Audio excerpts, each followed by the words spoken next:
Hello and welcome to episode 5 of Radiant Kitchen. Thank you so much for joining me today, and I hope you get a lot out of today's episode as well as my previous 4 episodes that I've done.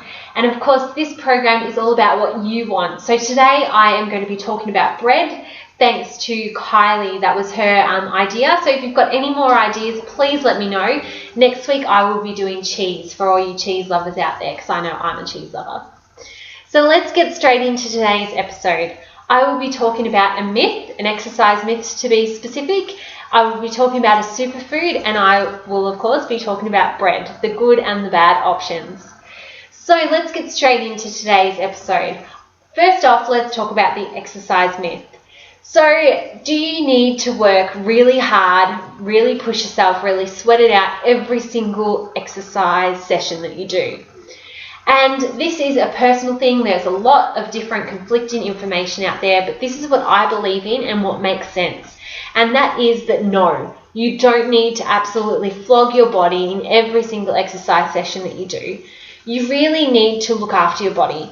You also need to listen to your body. And to do that, you need to give it lots and lots of rest. So rest is just as important as exercise. So remember that next time that you are going to be exercising 6 days a week, in the gym, just absolutely going really hard, cardio, weights, whatever. Just think about, is your body tired? Does it feel like this today? And if you answer no, and not no out of being lazy, no because you are a bit sore, a bit tight, and your body's just not up to it, well, you know to take it back a bit. Go for a walk, do some yoga, do some Pilates, mix all that type of stuff in with your hard sessions. Maybe even a belly session as well. You really need to rest the different body parts. So try and alternate your exercise with upper body, lower body, maybe some stretching and flexibility, some belly work. Just mix it up a bit. You don't want to exhaust your body. If you do this, you are prone to injury. So like I said, rest is just as important as exercising. So stretching. So rest and stretching will help alleviate any injuries that you have. And most importantly, if you do have an injury, rest. Tell your trainer, just stay off it, because otherwise you will make it worse and you could be off your exercise regime for a lot longer than if you listen to your body straight away. So I truly disbelieve in the myth that you need to work your body really, really hard in every single session to get results. Rest is just as important. So remember that next time. Superfood of the week is acai. So acai is a berry, and I have it in powder form. I believe it's from the Amazon, so it's very hard to come by. It's a bit on the expensive side. I don't think you can actually buy the berries. I've never actually seen them. You probably can somewhere. But acai powder, it comes in frozen cubes that you can also buy. You can get them I got this from Chemist Warehouse. You can buy lots of different acai types in health food stores. I know Healthy Life sell different acai products. So it looks like it's spelled acai, which is what I used to think it was, but it's actually asahi. So it sounds a bit Japanese. But I'll just quickly read the back on the benefits of asahi. So this is a powerful dose of supercharged berries to revitalize your body. A combination of berries, including the superfruits acai, goji, and pomegranate, plus blueberry. So there's a mix in this. It delivers vital nutrients, minerals, and loads of antioxidants in their natural form for purer health. This colourful combination of berries really packs a punch.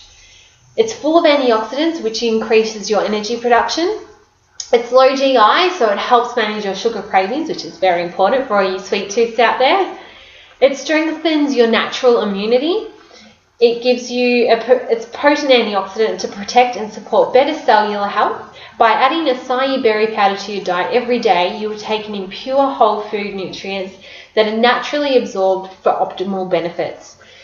So really, this tastes yummy because it's berries, and if you're a berry lover like me, acai is fantastic. You will see on my website a recipe for my acai bowl that I put together, so that is a great breakfast, especially as the warmer weather comes along. It is tasty as.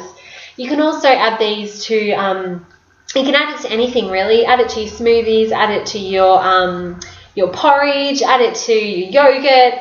add it to anything really, and you will get the great benefits out of acai berries.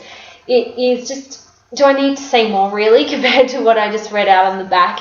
It is definitely a superfood. It's a tasty superfood, and it grows great with cacao. So you get chocolate berries. Yum! Who doesn't like chocolate berries?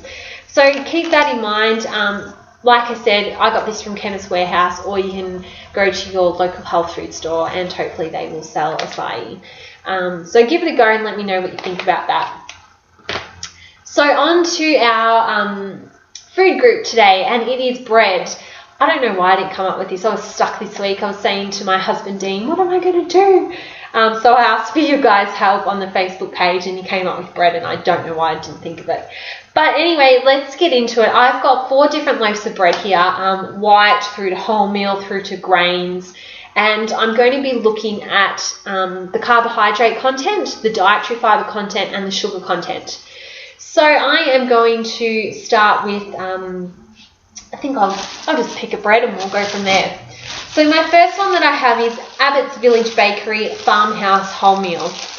So looking on the panel of this bread, at carbohydrates, again, as always, I will go by the quantity of per 100 grams.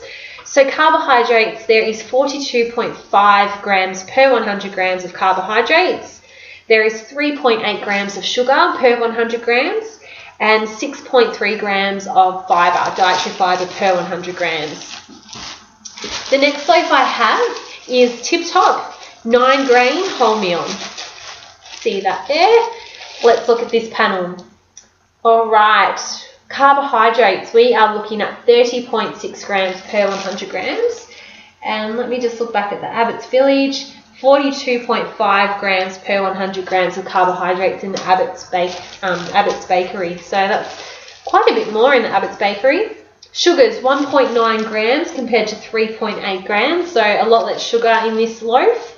And your dietary fibre is 8.7 grams per 100 grams compared to 6.3 grams per 100 grams. So surprisingly, because I buy Abbott's Bakery because it looks nice and fancy, but really, I think the 9 grain Tip Top wholemeal has it's got higher fibre, less sugar, slightly more carbohydrates, but I think this is a pretty good loaf actually.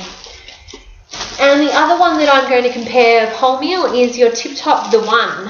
I saw this ad on TV, and when Kylie told me to do bread this week, I thought I've got to look at this because they make it sound so great on telly, on the ad. So yeah, let's have a look at the panel for this one. So we have carbohydrates of 37 grams compared to 42 of the Abbott's Bakery and 30.6 of Tip Top 9 grain. So not too bad, but so far our 9 grain is winning.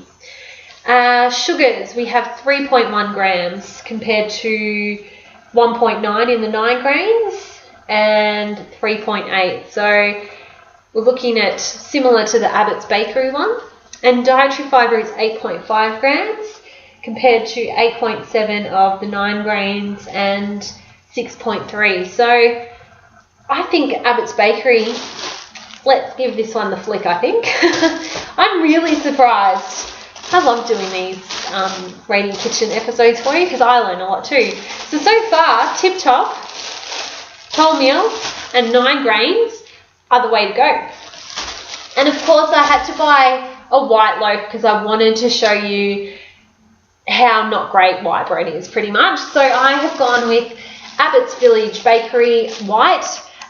So let's have a look at this one. Carbohydrates, 46.5 grams per 100 grams, so more carbs than the rest of the other loaves. Sugars, 4.1 grams, so more sugar in this loaf. And dietary fibre, 3.1 grams, so not near as much as the 8 in the 2 Tip Top loaves. So white bread, even though it does have some dietary fibre in it, it doesn't really have much else. It's got quite a bit of sugar in it, a bit of salt, and yeah, so you know my stance on white bread, and most people who eat healthy, white bread's a no-no, so let's just get rid of that one because it's not good for you. So out of this little experiment, we found that Tip Top are the one. So we've got our 9 grain and the 1 loaf, and they are best for your fibre and less sugar, less carbohydrates. So let's go with these. I think I'll be changing bread too to those.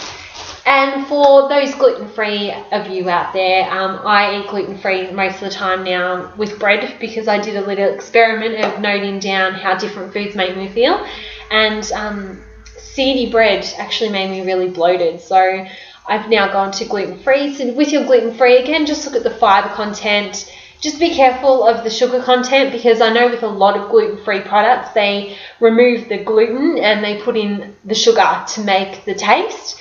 So just watch out for sugar content. Make sure you got lots of fibre in your bread. That's what bread should be about, is getting some fibre in your diet. And yeah, there's a lot of gluten-free options on the market now, which is exciting. So definitely just have a look at the panel for that. So that is all for today's episode of Radiant Kitchen. Thank you again for watching. And if I can investigate any type of food for you, please let me know. This, like I said, this program's all about you, and I want to help you out.